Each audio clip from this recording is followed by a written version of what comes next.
रात के फुसा-फुसा चंपापुर गांव में रात हो गई थी। गांव के लोग अपने घरों में सो रहे थे, लेकिन रात अपनी कहानी सुना रही थी। चांदनी ने आम के पेड़ों को चांदी में नहलाते हुए था। नदी का पानी चांदनी में चमक रहा था, जैसे सितारे जमीन पर उतर आए हो। हल्की सी हवा पटन से होते हुए राज गुनगुना रही थी। यह राज पुराने थे, जो सिर्फ जंगल ही जानता था। कहानियों में बताया गया था कि पास के जंगल में एक छुपा हुआ खजाना है। यह खजाना पुराने जमाने का था, जो अब तक किसी ने नहीं ढूंढा था। 3 दोस्त माया, राहुल और चोटू इसे ढूंढने का सपना देखते थे। उन्होंने बचपन से इस खजाने के बारे में सुना था और अब उन्होंने इसे ढूंढने का फैसला किया। माया, जो बहुत ही बहादुर थी, उस नए नए एडवेंचर्स पसंद थे। उसके दिल में हमेशा कुछ नया करने की इच्छा रहती थी। राहुल, जो बहुत ही होशियार था, उस पजल्स सॉल्व करना बहुत पसंद था। उसके दिमाग में हमेशा नए नए तरीके आते रहते थे। चोटू, जो बहुत ही नेक दिल था, वो खजाना सबके साथ बांटना चाहता था। उसके लिए दोस्ती और प्यार सबसे बड़ी चीज थी। उन्होंने एक क्वेस्ट पर जाने का डिसाइड किया। यह क्वेस्ट उनके जीवन का सबसे बड़ा एडवेंचर होने वाला था। दोस्त जानते थे कि यह आसान नहीं होगा। जंगल में कई मुश्किलें और चुनौतियां उनका इंतजार कर रही थी। जंगल रहस्यों और खतरों से भरा हुआ था। हर कदम पर एक नया राज था, जो उन्हें हैरान करने वाला था। लेकिन उनके दिल में यह तमन्ना थी कि वो खजाना ढूंढ के ही रहेंगे। उन्होंने अपने इरादों को मजबूत किया और जंगल की गहराइयों में खो गए, अपने सपने को सच करने के लिए।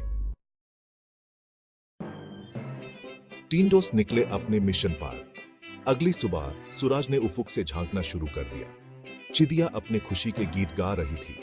माया, राहुल और चोटू गांव के किनारे पर माइले। वे रोटी और फल से भरा एक झोला लिए हुए थे। उनके अंदर एक्साइटमेंट भरी हुई थी। उन्होंने एक लंबी सांस ली और जंगल में प्रवेश कर गए। पट्टे की मोटी चादर से सनलाइट को अंदर आने में दिक्कत हो रही थी। हवा में गीली मिट्टी और अनजान फूलों की खुशबू थी। वे एक अजीब सी बात पर चल रहे थे। जंगल जैसे उनकी हर एक हरकत पर नजर रख रहा था। दोस्त अपनी सांस थामे, कोई भी आवाज सुनने के लिए तैयार थे। जाग उठा जंगल। जंगल आवाज़ों से भरा हुआ था। हर तरफ से प्रकृति की मधुर ध्वनियां सुनाई दे रही थी। पेड़ों के बीच से सूरज की किरणें जमीन तक पहुंच रही थी, जैसे प्रकृति अपनी सुंदरता का प्रदर्शन कर रही हो।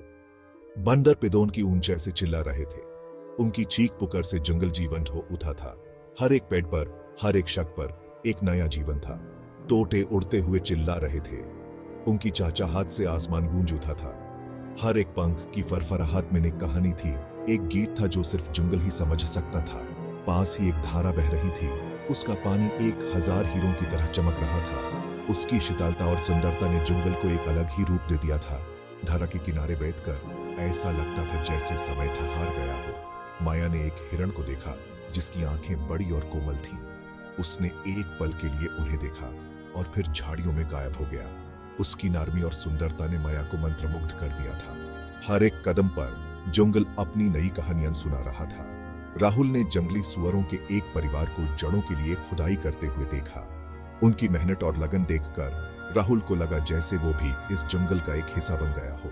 हर एक प्राणी अपनी जिंदगी जीने में व्यस्त था। चोटू हंस पड़ा जब एक शरारती बंदर ने उसके सिर पर एक आम गिरा दिया।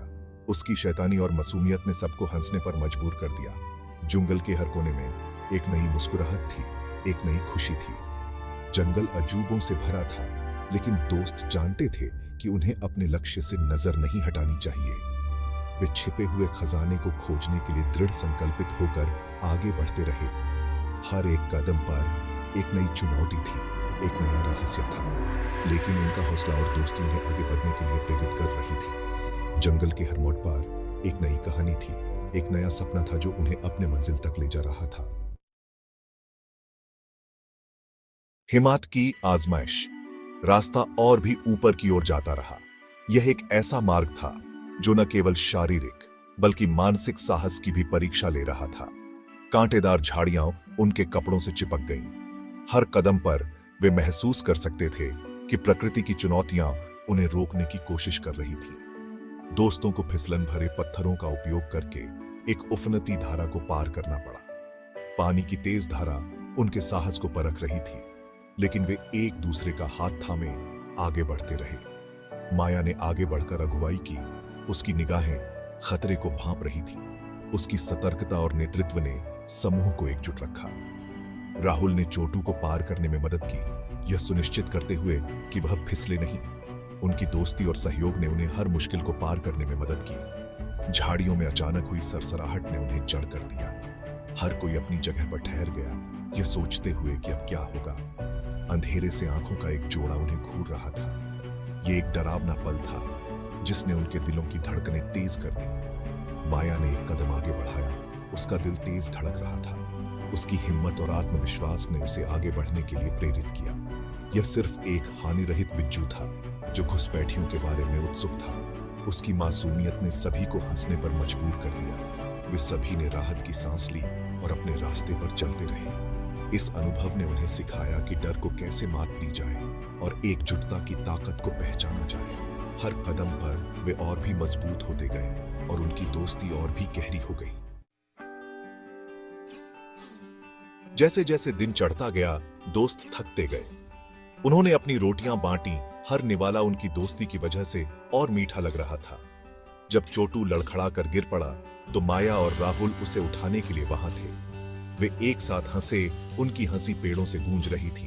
उन्होंने अपना उत्साह बनाए रखने के लिए गाने गाए। वे जानते थे कि जब तक वे एक दूसरे के साथ हैं, वे किसी भी बाधा को पार कर सकते हैं। उनकी दोस्ती ही उनकी सबसे बड़ी ताकत थी।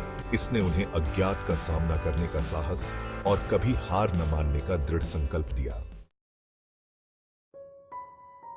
जंगल के बीचों बीच उन्हें एक खुली जगह मिली। बीच में एक छोटी सी झोपड़ी थी। एक बूढ़ी औरत बाहर बैठी हुई थी और सिलबट्टे और लोढ़े से जड़ी बूटियां पीस रही थी। उसकी आंखें बुद्धिमान और दयालु थीं। यह बूढ़ी माई थीं जो जंगल के रहस्यों की रक्षक थीं। दोस्तों ने उन्हें छिपे हुए खजाने की तलाश के बारे में बताया। बुढ़िया मुस्कुराई और धैर्यपूर्वक उनकी बात सुनी। जब वे बोलना बंद कर चुके थे तो वह बोली, असली खजाना वह नहीं है जो तुम पाते हो, बल्कि वह है जो तुम रास्ते में सीखते हो। बूढ़ी माई ने उन्हें एक पहेली दी, जहां सूरज धरती को चूमता है और नदी अपना सबसे मधुर गीत गाती है। खजाना इंतजार कर रहा है। दोस्तों ने उन्हें धन्यवाद दिया और फिर से निकल पड़े। उनके दिमाग पहेली के अर्थ से भरे हुए थे। वे नदी के किनारे किनारे ऊपर की ओर चलते रहे। उसके बहते पानी की आवाज तेज होती गई। अंत में वे एक सुंदर झरने पर पहुंचे। डूबते सूरज ने पानी पर एक सुनहरी चमक बिखेरी। बहते पानी के पीछे उन्हें एक छोटी सी गुफा मिली। अंदर एक लकड़ी की संदूक आधी रेत में दबी हुई थी। यही छिपा हुआ खजाना होना चाहिए। उत्सुकता से उन्होंने संदूक खोला। सोने और जवाहरात के बजाय उन्हें किताबें मिली, कहानियों और ज्ञान से भरी पुरानी धूल भरी किताबें। पहले तो वे निराश हुए। उन्होंने इसके लिए इतने खतरों का सामना किया था, लेकिन जैसे ही उन्होंने पन्ने पलटे, उन्हें अपनी खोज का सही मूल्य समझ में आया।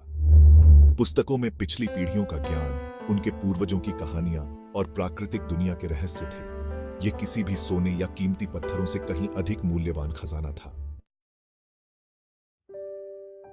दोस्त बूढ़ी माई के पास लौट आए। उनके दिल कृतज्ञता से भरे हुए थे। उन्होंने महसूस किया कि असली खजाना मंजिल नहीं, बल्कि यात्रा ही थी।